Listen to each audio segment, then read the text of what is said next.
नमस्कार, prime news देख रहे हैं आप। मैं हूं आपके साथ दिनकर आनंद। रुक करते हैं उत्तराखंड की प्रमुख खबरों की ओर। यूपी के सीएम योगी आदित्यनाथ 2 दिन के उत्तराखंड दौरे पर हैं। सीएम योगी शनिवार दोपहर चमोली जिले में स्थित बद्रीनाथ धाम पहुंचे। निर्धारित कार्यक्रम के अनुसार मुख्यमंत्री योगी को केदारनाथ धाम में दर्शन करने के लिए पहुंचना था, लेकिन खराब मौसम के चलते उन्हें ऐन मौके पर अपने कार्यक्रम में परिवर्तन करना पड़ा। वहीं बद्रीनाथ धाम जाने से पहले सीएम योगी ने चमोली की घस्तौली पहुंचकर भारत चीन बॉर्डर पर सीमा पर तैनात जवानों का हौसला अफजाई किया। तो सीएम योगी आदित्यनाथ चमोली के घस्तौली पहुंचे हैं, जहां भारत चीन बॉर्डर पर सीएम योगी आदित्यनाथ ने आईटीबीपी के जवानों के साथ मुलाकात की। आप तस्वीरों में देख सकते हैं किस तरीके से सीएम योगी आदित्यनाथ अपने आला अधिकारियों के साथ पहुंचे हैं जवानों के बीच। इस दौरान सीएम ने उनका हौसला अफजाई किया। साथ ही सीएम ने कहा कि आप जिस मुश्किल परिस्थितियों में सीमा पर मौजूद रहकर देश की सेवा करते हैं, इनको देखकर मैं आपको सलाम करता हूं। साथ ही आपको बता दें कि सीएम योगी आदित्यनाथ मध्य परिषद की बैठक में शामिल होने के लिए देहरादून पहुंचे हैं। उनके दौरे का आज दूसरा दिन था। आपको बता दें, दूसरे दिन सीएम योगी आदित्यनाथ को बद्रीनाथ और केदारनाथ धाम जाना था, लेकिन खराब मौसम की वजह से सीएम योगी आदित्यनाथ बद्रीनाथ और केदारनाथ के दर्शन नहीं कर पाए। वहीं इस बीच सीएम योगी आदित्यनाथ चमोली पहुंचे। घस्तौली में सैनिकों से मुलाकात की। भारत चीन बॉर्डर पर सीएम योगी आदित्यनाथ ने आईटीबीपी के जवानों का हौसला अफजाई किया।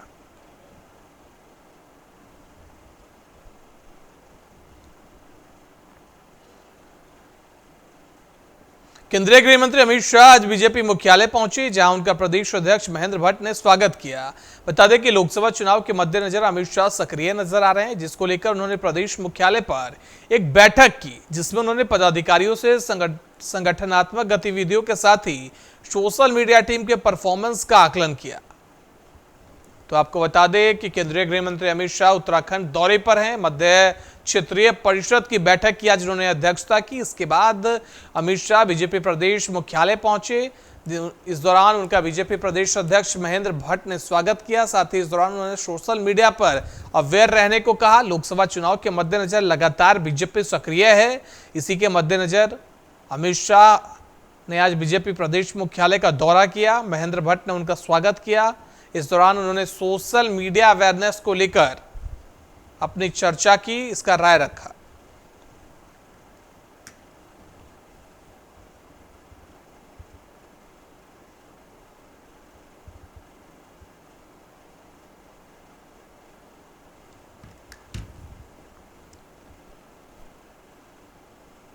उत्तराखंड के टिहरी जिले के नरेंद्रनगर में मध्य क्षेत्रीय परिषद की बैठक हुई। केंद्रीय गृह मंत्री अमित शाह की अध्यक्षता में बैठक आयोजित की गई, जिसमें उत्तर प्रदेश के सीएम योगी आदित्यनाथ, उत्तराखंड के मुख्यमंत्री पुष्कर सिंह धामी शामिल हुए। वहीं मध्य प्रदेश के मुख्यमंत्री शिवराज सिंह चौहान और छत्तीसगढ़ के मुख्यमंत्री भूपेश बघेल ऑनलाइन माध्यम से जुड़े। मध्य क्षेत्रीय परिषद की 24वीं बैठक थी। बैठक में उत्तराखंड, उत्तर प्रदेश, मध्य प्रदेश, छत्तीसगढ़ के मुख्यमंत्री के अलावा इन चारों राज्यों के 2-2 मंत्री और केंद्र और राज्य सरकार के अधिकारी भाग ले रहे हैं। बैठक में उत्तराखंड की ओर से दून वैली इको जोन को नोटिफिकेशन रद्द करने और सीमांत क्षेत्र से पलायन और इसके निदान के एजेंडे को चर्चा के लिए रखा गया है।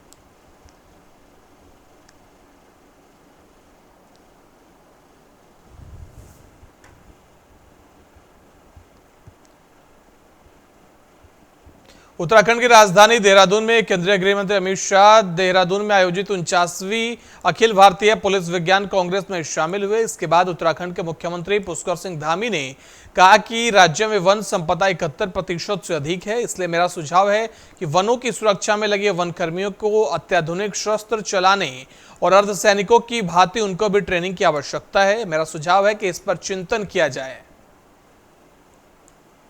वहीं इस दौरान केंद्रीय गृह मंत्री अमित शाह ने भी कहा कि 49वीं अखिल भारतीय विज्ञान कांग्रेस का महत्व बहुत है, क्योंकि यह अमृतकाल की पहली पुलिस विज्ञान कांग्रेस है। इन 75 वर्षों में हमने लोकतंत्र की जड़ें मजबूत की है। पीएम मोदी ने लक्ष्य रखा है कि जब हम आजादी के 100 साल मनाएं तो देश हर क्षेत्र में दुनिया में नंबर 1 हो।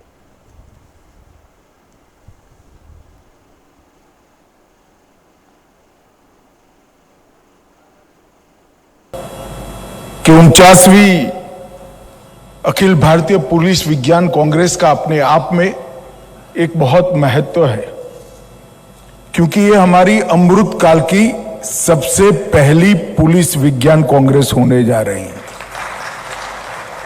आजादी के अमृत महोत्सव के बाद हमारे प्रधानमंत्री नरेंद्र मोदी जी ने देश की 130 करोड़ की जनता के सामने एक लक्ष्य रखा है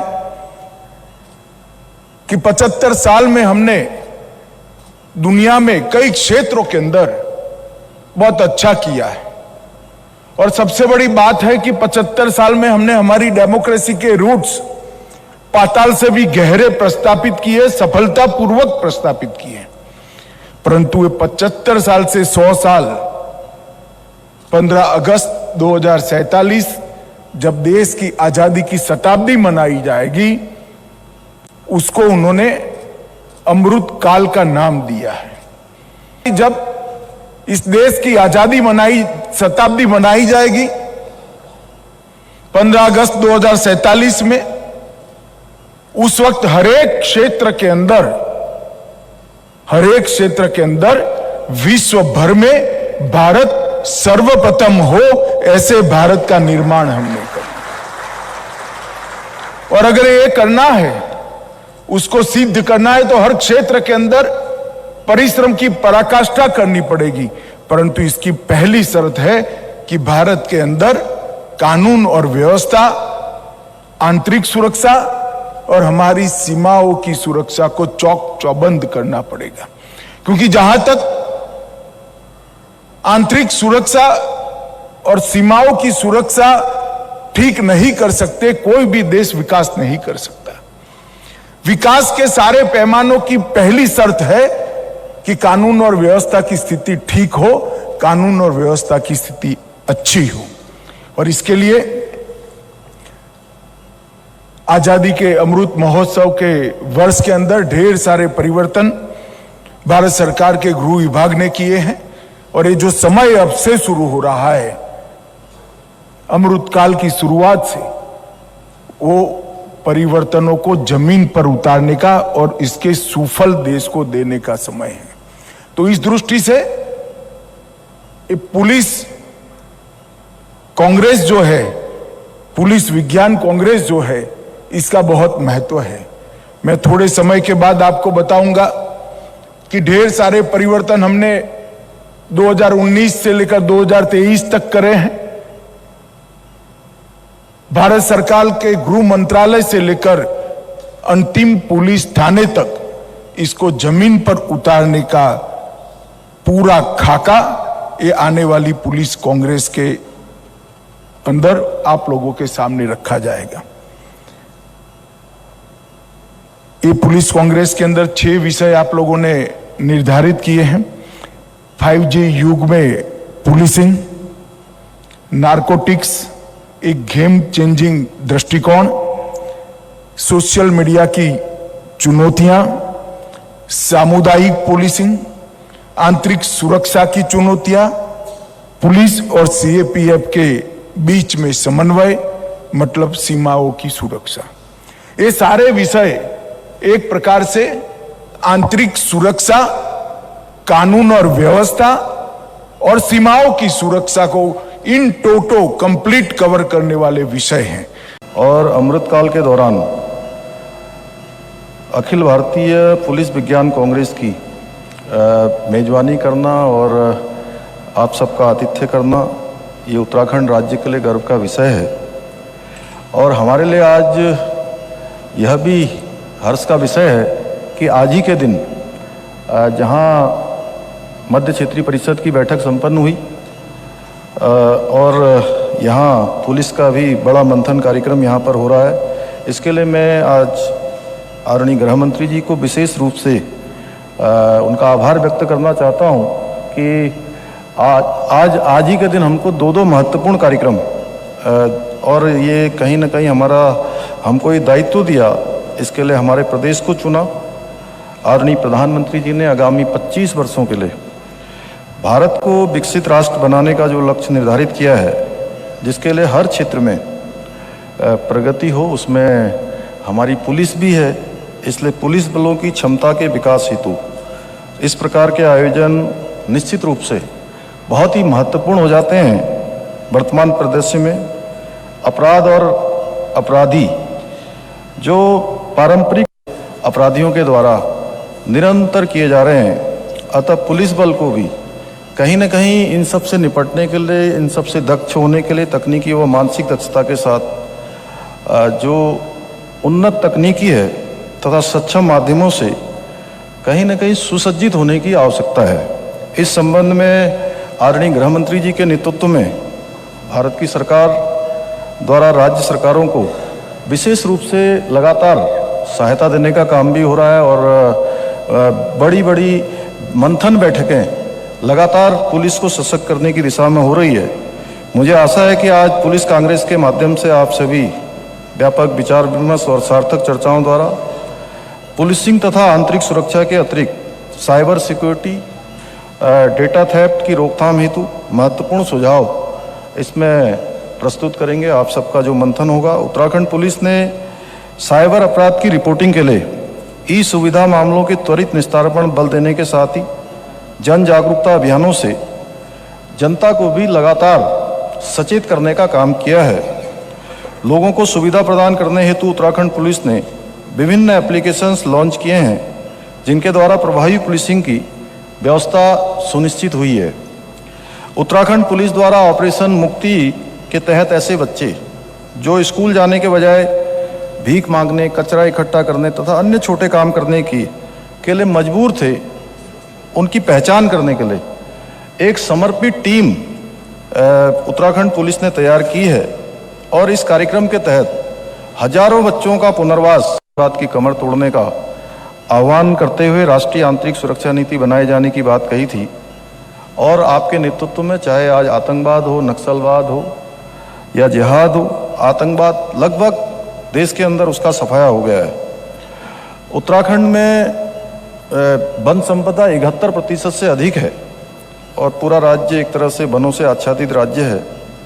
और एक मेरा सुझाव भी है कि वनों की सुरक्षा में लगे जो वनकर्मी हैं, उनको अत्याधुनिक शस्त्र चलाने तथा अर्धसैनिक बलों की भांति उनको भी ट्रेनिंग की आवश्यकता है।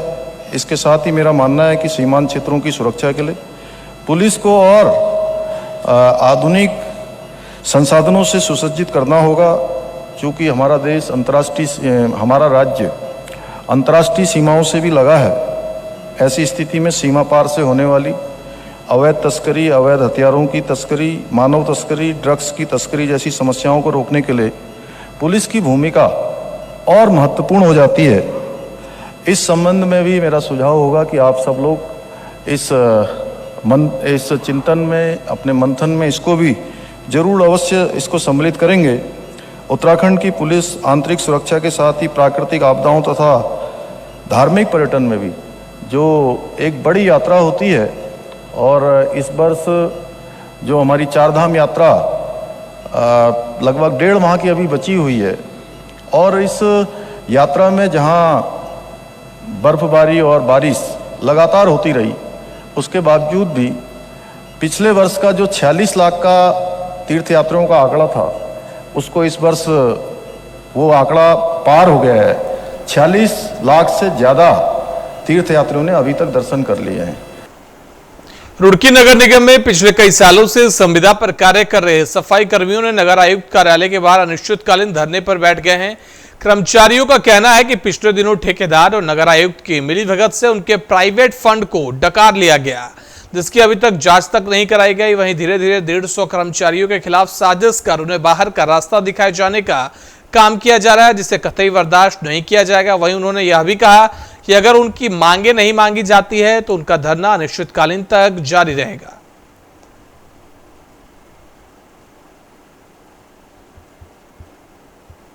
हमारा 8-9 महीने से अपने नगर आयुक्त को और सहायक नगर आयुक्त को मांग पर देते आ रहे हैं कर्मचारी समस्या के लिए। मेन मुद्दा है हमारा कर्मचारियों का पीएफ में घोटाला। कर्मचारियों को जो पीएफ का पैसा कटता है वो नहीं मिल रहा। 12% इनकी तनख्वाह से कटता है, 12% सरकार देती है। वो सारा पैसा गबन है, उसमें अधिकारी के और ठेकेदार की मिलीभगत है। हमने कई बार लिखित में दिया। और पक्के कर्मचारी का जो बीमे का पैसा है उसमें गबन है। एक बाबू के द्वारा हुआ था, हमने 4 महीने पहले आगाह किया था अधिकारियों के भाई इनके पैसे में गबन है, उस पर जांच की है। इन्होंने जांच बढ़ाई और जांच बढ़ाई ना बढ़ाई सब बराबर है। अधिकारी और कौन ठेकेदार थे? हमारे नगर आयुक्त हैं विजयनाथ शुक्ला जी, सहायक नगर आयुक्त हमारे संजय सिंह जी, जिनको हमने अवगत कराई चीज़ है। और हम जब भी यहाँ पे इनके समय लेकर मिलते हैं, भी कर्मचारी समस्या का इनका पैसा दिया जाए, और जो बोर्ड प्रस्ताव में कर्मचारी मांगे पूरी हो रखी है उसको ये मांगने वो मतलब कि पूरी करने को तैयार नहीं है, गुमराह कर रखा है इन लोगों ने हमारे। कब तक जारी रहेगा?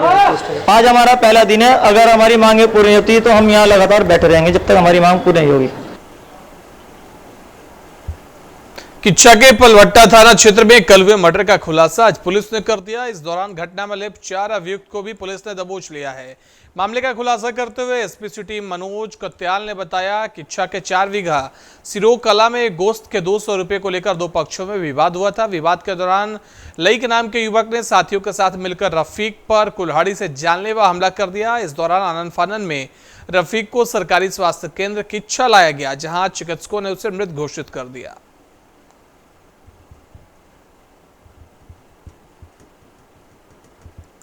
फिलहाल पुलिस ने सभी आरोपियों को मामले में दबोच कर न्यायालय भेज दिया है।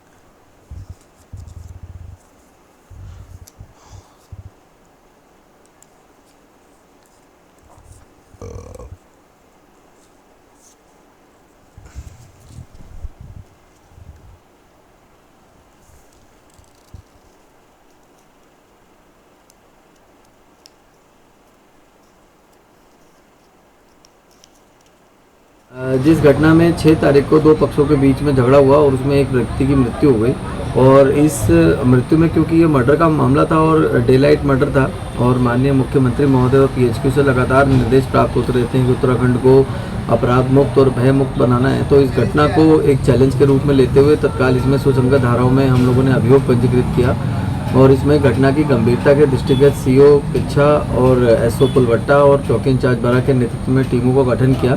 तो टीमों ने बहुत ही त्वरित कार्रवाई करते हुए इलेक्ट्रॉनिक सर्विलेंस और मैनुअल इंटेलिजेंस के आधार पर 4 अभियुक्त जो इस घटना में सम्मिलित थे, उन 4 अभियुक्तों को 12 घंटे के भीतर गिरफ्तार करने में सफलता हासिल की। साथ में जो घटना में प्रयुक्त इसमें जो हथियार था उसको भी हम लोगों ने बरामद किया, और भी इसमें काफ़ी एविडेंस कलेक्शन हम लोगों के द्वारा अभी तक किया गया है।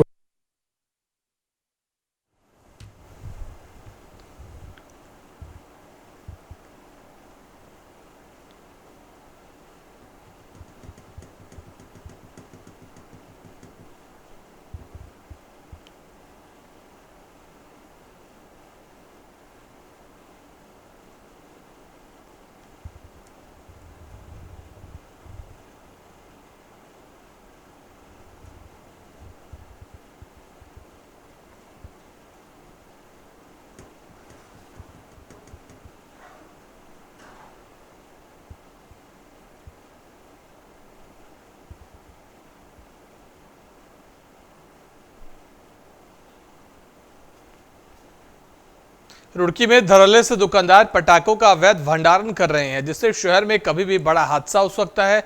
शहर और देहात क्षेत्रों में कई पटाखे की दुकानें आबादी वाले इलाकों में संचालित हो रही है।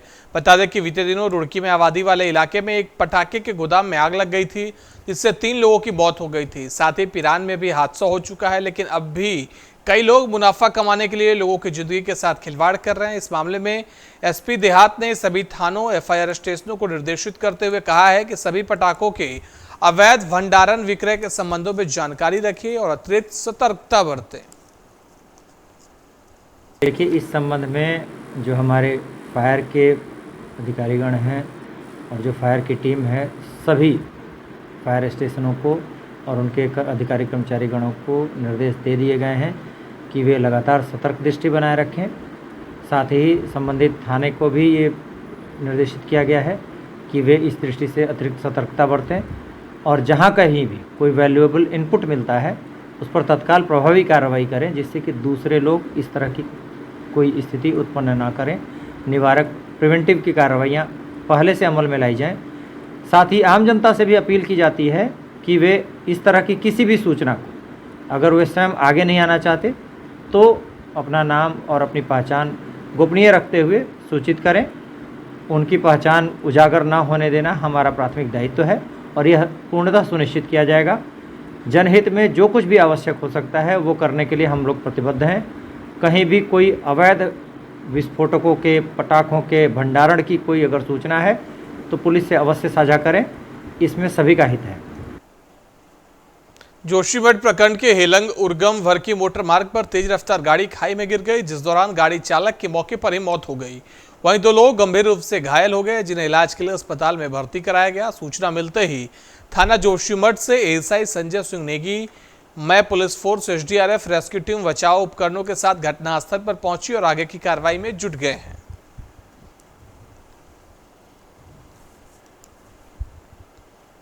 बुलेटिन में फिलहाल इतना ही। देश दुनिया की बाकी खबरों के लिए देखते रहिए प्राइम न्यूज।